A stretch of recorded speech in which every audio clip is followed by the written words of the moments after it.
Tuesday, Wednesday, Thursday, Thursday, Friday, Saturday, Sunday comes again. Sunday, Monday, Tuesday, Wednesday, Thursday, Thursday, Friday, Saturday, Sunday comes again. Don't try to be like me.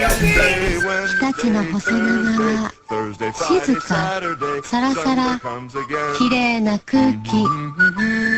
体には細長が。Hang on a second! Huh? Homework! Homework! What are you talking about? None of my homework's done. I haven't even started it yet. We're gonna start first thing tomorrow morning. And we're gonna go all... Hey guys, it's TheWeeaBoa here today. And today, I'm bringing you the top 10 best animes ever that I've never seen yet. And if I haven't seen this stuff, then I'm willing to bet that you haven't either. So this list is to help us figure out the best shows that no one has seen are. That said, this is literally all guesswork, but that's never failed me before, so let's just jump right into it. First up is Steins Gate. Reddit likes this one a lot, and I'm sure they're not wrong about this one too. This show is about the scientist guy, Okabe, and his transgender girlfriend, Tutoru. There's plot twists and time loops and Tutorus and this guy. From what I could tell though, this just seems like Back to the Future but with anime babes, so it's probably going to be a 10 out of 10. So look, Reddit. I know I said you were gay in the last one, and now this. But if you could just please upvote this. Next up, we've got Captain Harlock. This one's here for the 35-plus-year-old weebs that have been watching anime since before I was born. It must be tough being one of the only people still alive to remember a time before Yoshiyuki Tomino wrote Evangelion and ruined anime forever. Really though, I just want to check out Matsumoto's work because of how influential it is. So even if I end up hating his shows, they should at least be interesting in that I'll finally be able to understand the 30-year-old forum post my dad made at the beginning of the internet. 8, 8, 8, 8, 8, 8, 8, 8. Ashitanojo. Now this is where I would put Legend of the Galactic Heroes to appease people who know how critically acclaimed it is, but just haven't gotten around to watching it yet. But I started watching that, so this will have to do. Now I know next to nothing about this one, other than that it's boxing and that they rip off Gurren Lagann at the end. But I have loved what I've seen of Hajime no Ippo so far, so if this is just a less shonen-y, more pretentious version of that, then it should be wonderful. You don't mind if I take a little break before going back in time and fixing you, do you? Oh well. At least wait until after I have some of Haruhi's hot pot cooking, okay? Shabada! Shabada!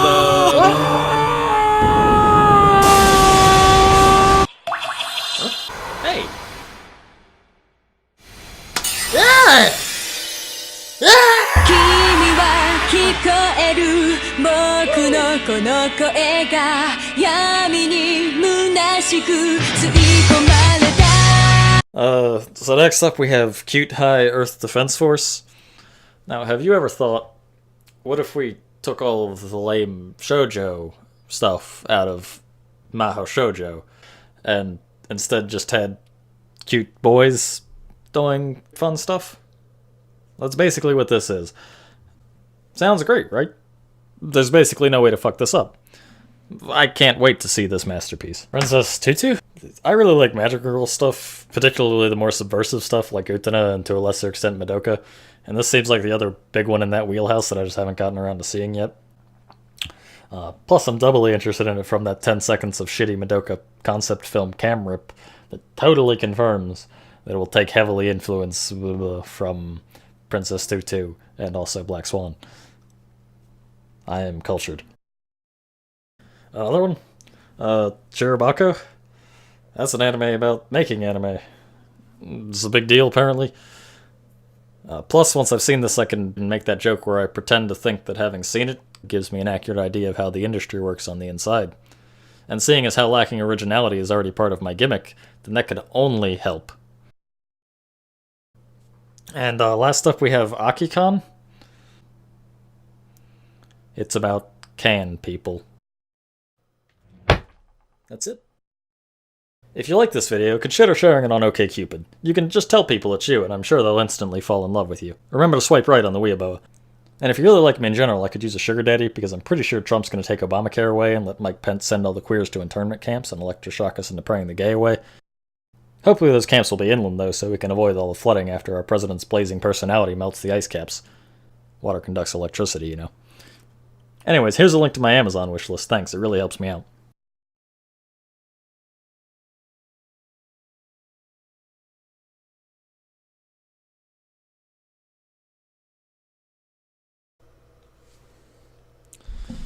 You know, on second thought, this video is pretty stupid.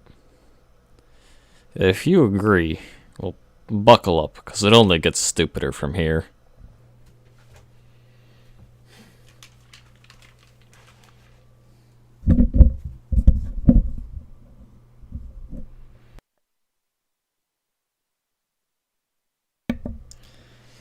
You know, upon reflection, this video is fucking retarded. I have no idea why I think any of these shows will be good. I know next to nothing about them. Sure, I get an idea from osmosis and just being near the conversation, but that doesn't mean shit. The expectations I've formed about shows in the past have been wrong way more times than they've been right. Why else would I have seen so much unremarkable bullshit? And who's to say my expectations before the fact aren't causing confirmation bias afterwards? Evangelion comes to mind. I only watched that because Demolition D said End of Eva was his favorite film. Would I have even liked it if I didn't know that? Who the fuck knows? Maybe I would have dropped it 6 episodes in because Shinji isn't a Gurren Lagann character. I know I sure as shit didn't have that all figured out on my first time through. And sure, I was also interested in it because of how influential and divisive it is. But that's how I feel about a lot of shit. I just watched Mobile Suit Gundam a few weeks ago, and I still haven't seen any of Matsumoto or Takahata's work, much less fucking Tezuka. So who's to say Evangelion wouldn't have just been shoved under the rug, if it wasn't for me putting too much stock in someone else's opinion?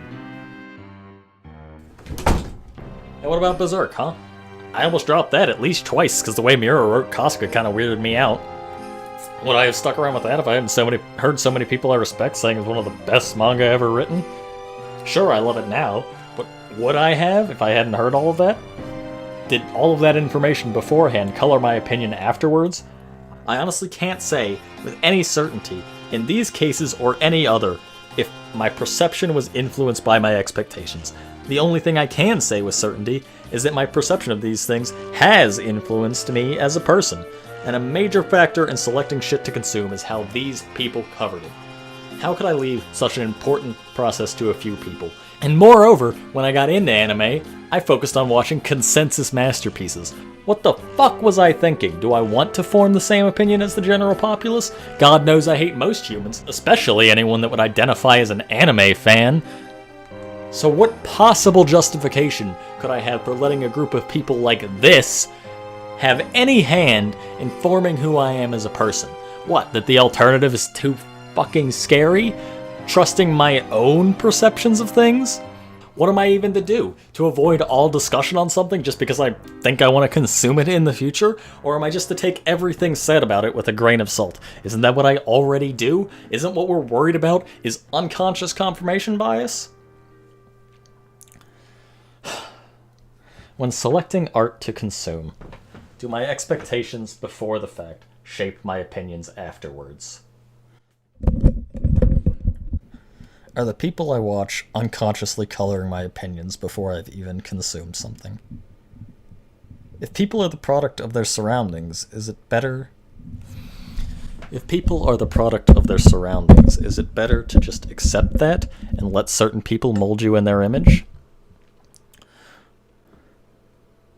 Is that even a bad thing? What's the value in being original or unique? Is that even possible? And if it's not, do we just choose not to think about it or try in vain to fight against it? When you really think about it, though, what am I even worried about? Liking something I might not have if it wasn't for someone else's recommendation? Or sticking around through something that I might have otherwise not? Who cares why I like something? All that matters is that I do. And if I'm willing to let certain pieces of art be a major influence on my personality, why then would I not be equally willing to let others help shape my opinions of those works? After all, analysis is art. And if Jess didn't prove that, then no one ever fucking will.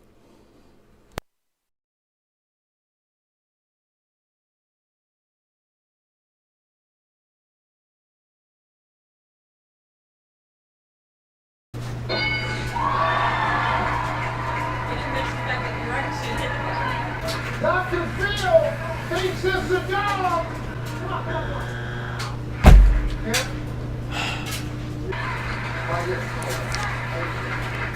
Why would you say